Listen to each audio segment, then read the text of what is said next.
Broadway's My Beat. From Times Square to Columbus Circle, the gaudiest, the most violent, the lonesomest mile in the world.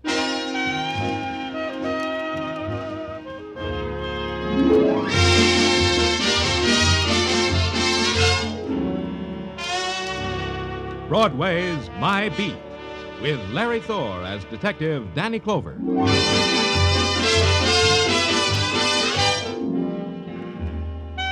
Broadway. It's a swamp that'll drag you breath by breath into its shadowed pools, or it's a meadow shining with golden light.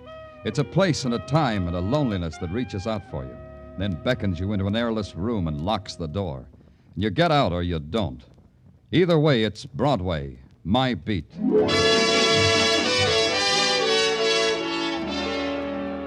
A man dies in silence and in dark, and the city sets up a shrieking clamor, and you're part of it. You ride a scream through the crowded, heat-heavy streets, and then you hit a dead end. And it's a building, and a room at the top of the building, and it's a man lying in the center of the room while other men take notes on the history of his dying. All right, Joe, get one from this angle, huh? Yeah, hold the light while I Danny. focus, will you? Hiya, Danny. Okay, that's good. Got it. Now get a shot of all that food. Oh, what a banquet this guy laid out for himself. Danny, come over here. This'll interest you. It never interests me, Doc. What have you got? Val Dane, the novelist. Ever read any of his stuff? No. Neither do I. The wife does, though. Says she's mad about him. But she went mad over Rebecca of Sunnybrook Farm. Well, let's have tea some other time, huh, Doc? Tell me about Dane. Yeah, well... Hey, first tell him about me, huh, Doc? Tell him about me. Oh, yeah. Danny, this is Clem Picasso. Yeah, that's who I am. Picasso. Picasso, haven't I heard your name someplace? Sure you have. Clem Picasso, the painter. I paint flagpoles. That's where it was. You were painting a portrait of a flagpole for Dane, is that it? Nah, you don't understand. I'm the real article. Let me tell you about me. Yeah. If it wasn't for me, you guys wouldn't even know Dane was dead. Tell me more about yourself. Well, I was painting a flagpole on top of this building, see? All of a sudden came a gust of wind. I grabbed hold of the pole, dropped my pail of paint right through that skylight there, see? I look for spilled paint. I find a dead man. That is the experience that happened today to Clem Picasso, flagpole painter. Unforgettable. It'll live in my memory, too. You got anything to add to that, Doc? Only this, Danny. This room is a fortress. Dane must have built it on top of his penthouse for a retreat. It's ventilated by an air conditioning system. The only source of outside light is that skylight, and that's at least 30 feet from the floor. Mm-hmm. There's no phone, and the room was locked and bolted from the outside. Dane couldn't get out. This place is bare. No writing materials, nothing. Yeah, like a tomb. Maybe he needed this kind of atmosphere to think. Maybe. All the boys found when they broke in here was Dane and that table, loaded with food, all jarred. Fruits, chicken, all sorts of good things to eat. What's the matter, Doc? You hungry? Just tell me how Dane died. He died of starvation, Danny. Huh? Yeah, all that food, and he died of starvation. Curious man, this Val Dane. Huh, Danny? I could have dropped it right there. Val Dane, I told myself, had committed suicide by starving himself to death, thereby obtaining new material for his next novel. That's what I told myself. That's how much sense it made. And that's why I couldn't drop it. In New York, hardly anybody dies in a vacuum. A man as famous as Val Dane never does. There has to be a close friend or relative to break the news to, and in a case like this, to question. It wasn't tough to find out that Val Dane had a wife, now divorced, and a city directory said she lived on West 79th Street. It was apartment 105. As simple as that.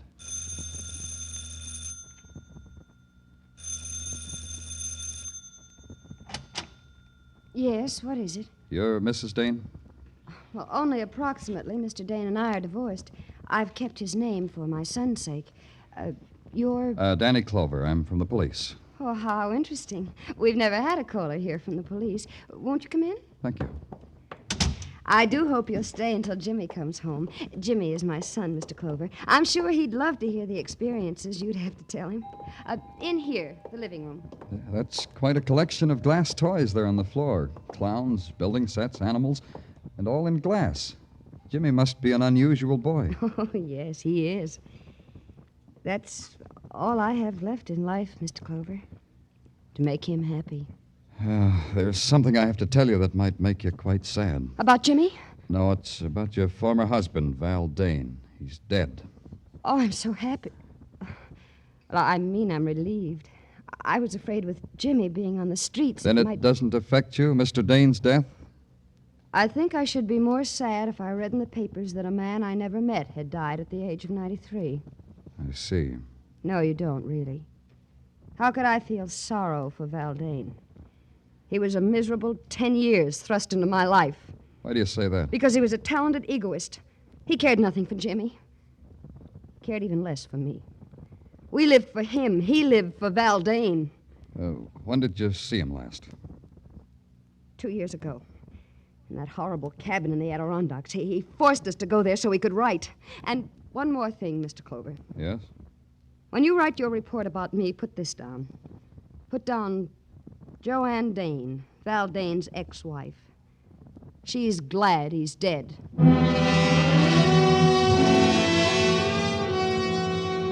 I didn't bother to tell Joanne Dane that her former husband had starved to death. I had a feeling she would have enjoyed that too much, and death doesn't need laughing at. But when I hit Broadway again, death was screaming at me in big black letters. Val Dane had become public property for a nickel a copy. You got the funny papers, too. I called headquarters and asked Sergeant Tartaglia if anything new had turned up. Something new had. Get back to your office right away, the sergeant said. There's a guy wants to see you. He's hysterical. The sergeant wasn't kidding. Something in my office makes you laugh like that? The pollen, maybe? I can't help it. It's rich. It's the richest one I've ever heard. Okay, come out of it. Who are you? My name's Brooks, Lyle Brooks. Lyle Brooks, huh? Tell me gently, what's so rich? Oh, if I think of it again, Lieutenant, I shall roll in your floor in continued convulsions of hilarity. And think of something real sad, like a right to the jaw, and tell me what's on your mind. Why, Val Dane starved to death. Don't you think that's funny? No? Well, I think it's funny. What tickles you about a man's death, Brooks? About Val's death? He was such a pig, and he starved to death. Well, that, Lieutenant, is humor. Category ironic humor. What's your interest in Val Dane's death? I'm his ghost. Ghost, huh?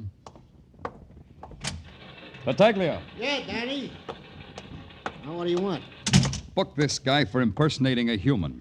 Hey, that's a serious... Right Huh? now, Tartaglia, book him. Well, sure. For impersonating a human, huh? Come on, you. Policemen have a sense of jest, too, I see. Come on, you. So I'll explain. I am Val Dane's ghost. You're doing it again, Brooks. His ghost writer. I did much of the writing which is credited to our so literary Mr. Dane. That's why I came to give myself up. To give yourself up, huh? Did you have anything to do with his dying? Assuredly not. But you might think so. I hated him. Val Dane cheated me time and again. But this time was the biggest cheat of all. What's he talking about, Danny? I'm talking about The Great Fake, Val Dane's latest book. I wrote at least half of it, you know. Got no credit. Val said I would get credit. What are you trying to tell us? Just this. If Val Dane met with foul play in any way, I should head your list of suspects. Me and Cynthia, of course. We mustn't forget Cynthia. Oh, we can't forget her. Cynthia who? Cynthia Troy. Why, everybody knows she's the woman in The Great Fake. Heavens. Do you mean to say you haven't read the book, Mr. Clover? Mr. Clover hadn't, but Mr. Clover did. The Great Fake, new novel by Val Dane, available at your favorite bookstore, $3 the copy. I bought it, noted it carefully on my expense account, and went home and curled up with $3 worth of vitriol. Because that's what the novel was. A book of hate, a sneering book, a book without humor. There wasn't a person in it, only caricatures dipped in acid. And the leading woman of the novel had been dipped deepest of all. It tweaked me. The next morning, I just had to see her. I'd been expecting a call from the police, Mr. Clover. Drink? No, thanks, Miss Troy. Then you won't mind if I do. No. I realize it's before noon, but then I haven't had my breakfast yet. You sure you won't have a drink? Yeah, I'm sure. Just why had you been expecting a call from the police, Miss Troy? Because I have no doubt about your intelligence. One thing you must know in my business is never to underestimate anybody. You mind if I ask what your business is? The same as in Val's novel. I give parties, Mr. Clover. I arrange that the unfortunate rich be impressed by their leisure and their wealth, by opulent and clever parties, Mr. Clover, for an opulent price, Mr. Clover. Now the question, Miss Troy. Why Why were you expected, Mr. Clover? The answer is a question. How do you get a man to starve to death? I've been asking myself that. You think somebody got Val Dane to starve? Undoubtedly. Val Dane was a man whose only love was Val Dane. He was too jealous of his love to kill himself. He would never commit suicide. Then you think he was murdered? I believe I implied that, don't you? Did you kill him? The idea titillates me. Yes, it's a rare thought. Ask me that again, Mr. Clover. Look, Miss Troy, the social graces aren't one of my, social graces. In your circle, how do you tell a lady to quit stalling? By telling her. Then let's quit stalling, huh? Very well. You've read Val's novel, yes? It made a fool of me, didn't it? Is that why you killed him? Locked him in that room and starved him to death? I should like to have done that, Mr. Clover. The idea... Yeah, I know. It titillates you. You've started a train of thought, Mr. Clover. I should like to have locked him in that room and spent days of ecstatic joy watching Val Dane starve. I went back to the clean, almost domestic air of the police laboratory and waited while the lab boys checked and rechecked the coroner's report. No matter how you shook it, it came out that Val Dane had died of starvation. Then it caught up with me what Cynthia Troy had said. It would have given her days of ecstatic joy to watch Dane starve. There was only one place anyone could have done that. That was from the roof and through the skylight of Dane's death room. I took a uniformed officer with me because maybe that kind of ecstasy leaves a clue. Danny, I've been over every inch of this roof. There ain't a particle of it that ain't intimate and familiar to me. I'm also sick of the sight of it under my nose. Okay, officer. You can get up off your hands and knees now. Thanks, Danny. You know, Danny, maybe it'd help if you told me what it is we're looking for. I don't know. Thread of cloth, a cigarette butt, the smell of hate. The smell... Huh? Hey, Danny, you dizzy from the altitude or something? No. You can go now, officer. I won't need you anymore. Okay. Hey, you know, it's kind of pretty up here. Huh. All the lights of the city. Gee, that reminds me. I think I'll take my wife to the top of the Empire State Building. It'll be like a second honeymoon. Well, so long, Danny. Don't stay too long in the night air. Yeah. There has to be something.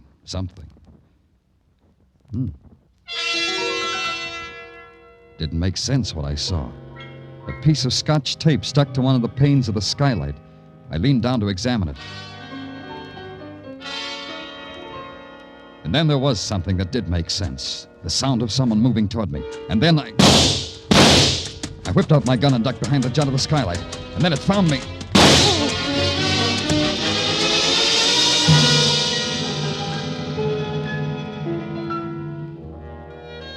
When I woke, a sickly dawn spread itself over the roof and over me. I took inventory and found I was missing 2 items. A valuable hunk of skin from my right temple and a piece of Scotch tape. Just that. Scotch tape.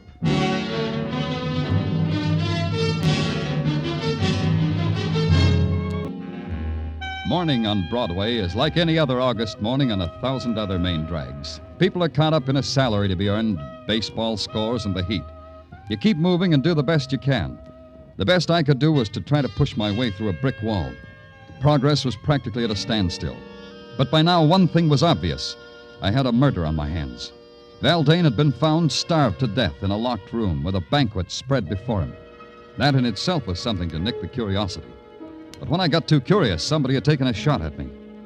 Draw a line and add that up, and you get a 6-letter word meaning foul play. At headquarters, after I had my head bandaged, Sergeant Tartaglia was terse and intelligent about the whole thing. I can't figure it, Danny. Now, don't try, Tartaglia. If you could figure it, you'd become invaluable to the department. You'd never get your pension. Did you get what I told you to? Yeah, 1 piece of frosted glass, just like you said. Thanks. Where'd you get it?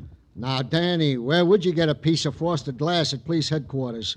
Out of the men's powder room. You better hurry up with it. Yeah. Now, we'll tear off a piece of Scotch tape. Now, we'll paste it over the glass like this. What are you doing, Danny? Pasting Scotch tape on frosted glass. It's the latest craze. Now we hold it up to the light. Look through it, Tartaglia. Get up close and look through it. Hey, you can see right through it. The part of the glass with the Scotch tape on it, you can see right through. Hey, that's a neat trick, Danny. It's also a clue, Sergeant. The skylight to Val Dane's retreat was frosted glass. Somebody stuck that missing piece of tape on the glass so they could watch Val Dane die. Uh-huh. Tartaglia, suppose you were locked in a room loaded with food and you were starving to death, what would you do? I'd eat the food. Unless what, Tartaglia? Unless nothing, Danny, I'd eat the food. Unless what, Tartaglia? Danny, I said I'd eat the food unless it was Unless it was poison, Danny. You're so right. Tartaglia, I want all the food found in Val Dane's room transferred to the technical lab right away. I want every piece of it analyzed for poison. I want the analysis on my desk as soon as possible. Right. Now, wait a minute. Yeah. Danny Clover speaking. Plainclothes Meshikov, sir, assigned to follow Cynthia Troy. Oh, okay, Meshikov, what do you got? At 9 a.m. this morning, Cynthia Troy entered the Fifth Avenue apartment of one Michael Green. Who? Cream. Michael Cream. C-R-E-A-M. Cream. You know, like in cream? So I took a plant in the hall.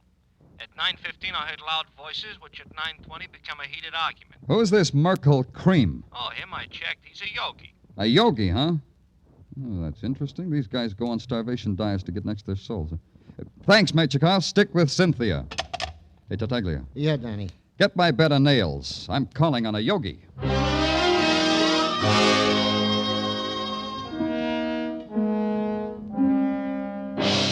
The yogi with the homogenized name, Merkel Cream, lived in a rich, creamy Fifth Avenue mansion with a high money-fat content. The outside stairs were covered with a thick layer of perfumed oriental carpet. When you rang, a girl made of copper with bells on the ankles of her bare feet and a jewel stuck in the middle of her forehead opened the door. With a scented arm, motioned you into the presence.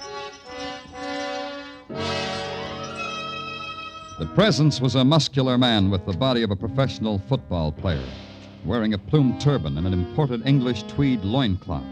He sat in the middle of the floor, bathed in the celestial glow of a baby pink spotlight. And then the presence spake.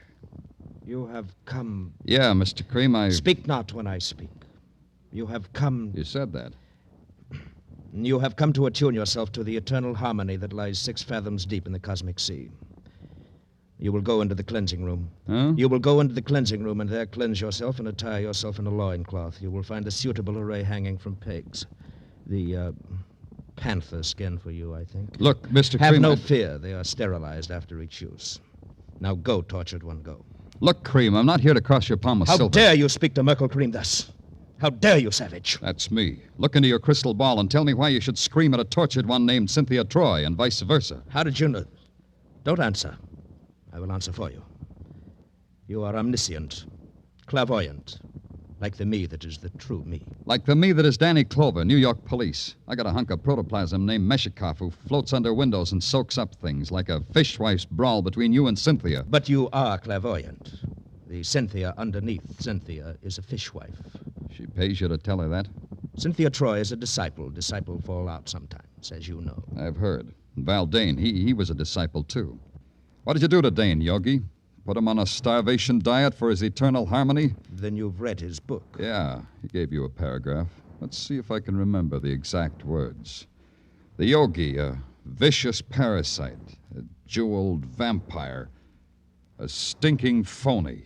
Did I quote the exact words exactly, Yogi Cream? Dane died in a way that pleases me. He died in an agony of hunger. What does it matter if his exact words are remembered? To him or to me, what does it matter? Yeah. Get up, Cream. You're coming with me. I got a feeling you can give me better answers with your pants on. You believe that I'm a fake. You believe what Dane said of me. To put it bluntly, Cream, yeah. Sorry, but yeah. Maybe Dane killed your lush racket with his bestseller. Maybe you knew it would. Maybe you arranged for him to die. Let's go. Help me up, Mr. Clover. Yeah, cosmic harmony makes you weak. All right. You know I can't afford to go to jail. It would ruin me. Let go of me. If you move, Mr. Clover, I'll break your back as if it were a stick of wood. Let go of me. A little trick I learned from a man on Amsterdam Avenue. 10 judo lessons for $20. Worth it, don't you think? Don't you think? I got my lessons for free. Well, send them back. They're no good. Let's find out, shall we? Let's find out. Now, my way, Cream. Let's do it my way. Oh. Well, what do you know? The yogi found cosmic harmony. Has to be a phone in this dump. Yeah.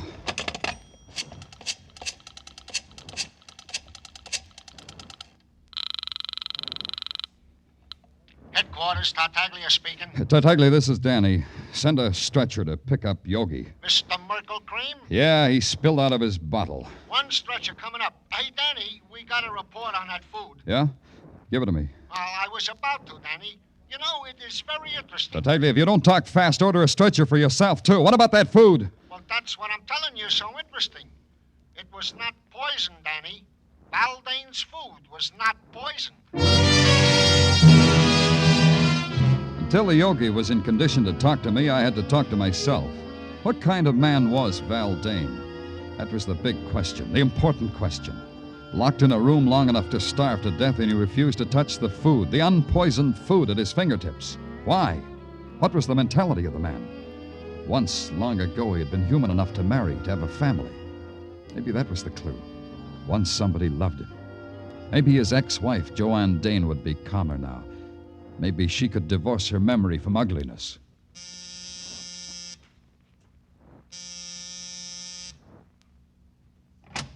Yes? Who are you? I'm Danny Clover, police detective. Who are you? I'm the landlady. What can I do for you? I want to see Joanne Dane. Joanne's not in any trouble. She's a fine girl. What kind of trouble would she be in? No, I didn't say she was in any trouble. I just wanted to talk to her. Well, she ain't in. Where is she? Oh, Joanne's out for a walk.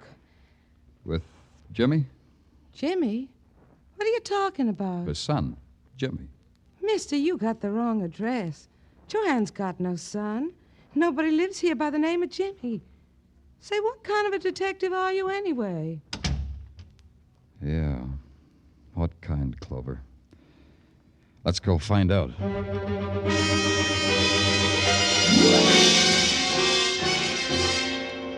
Oh, here are the vital statistics he asked for, Danny. Yeah?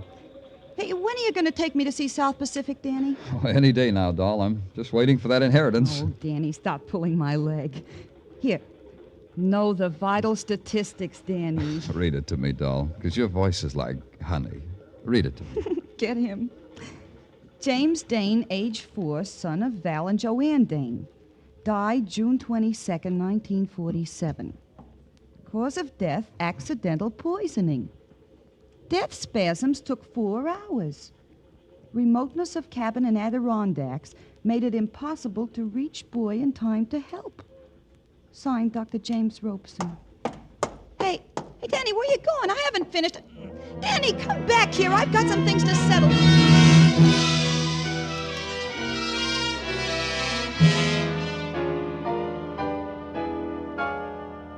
I was out when you called before, Mr. Clover. Yeah, I know. Joanne, your landlady said you'd gone for a walk. With Jimmy. Jimmy loves to walk on a sunny day like this. Where's Jimmy now? Out playing. Joanne, I asked you before. Now, don't lie.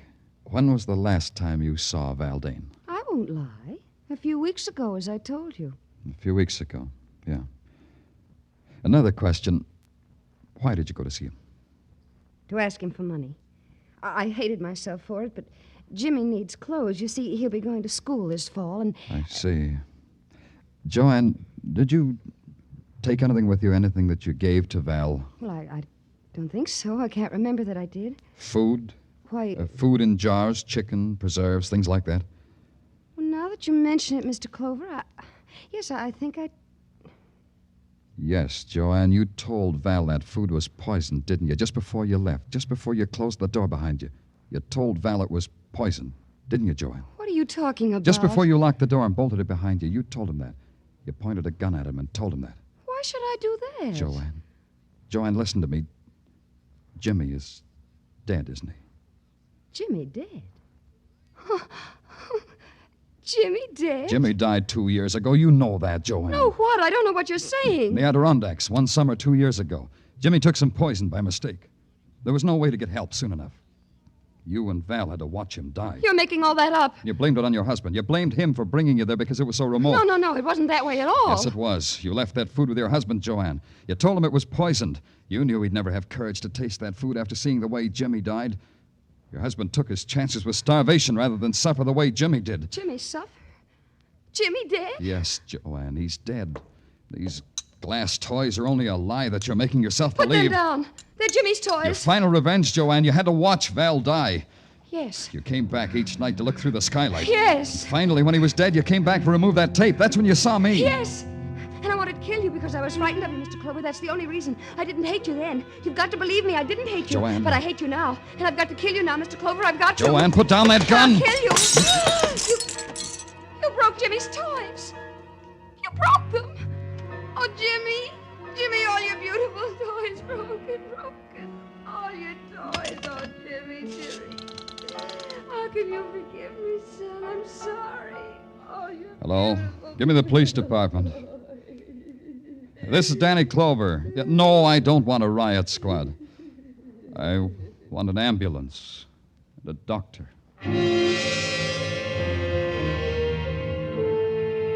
It took 15 minutes for them to come, and in that time I watched the shadow soak up the remnants of her mind. How do you tell a woman her life is done? How do you fill it in reports? How do you make statistics out of it and file it in a ledger? How do you write sorrow as a number? How?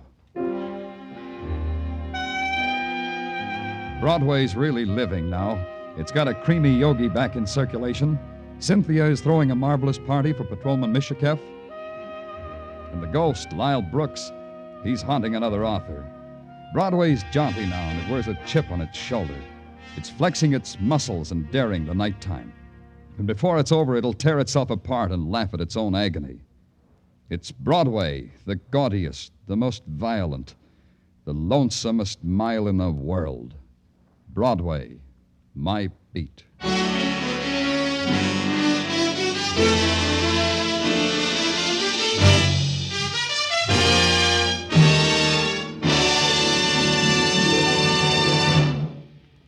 Broadway's My Beat, with Larry Thor as Detective Danny Clover, was directed tonight by Cliff Howell, with script by Morton Fine and David Friedkin.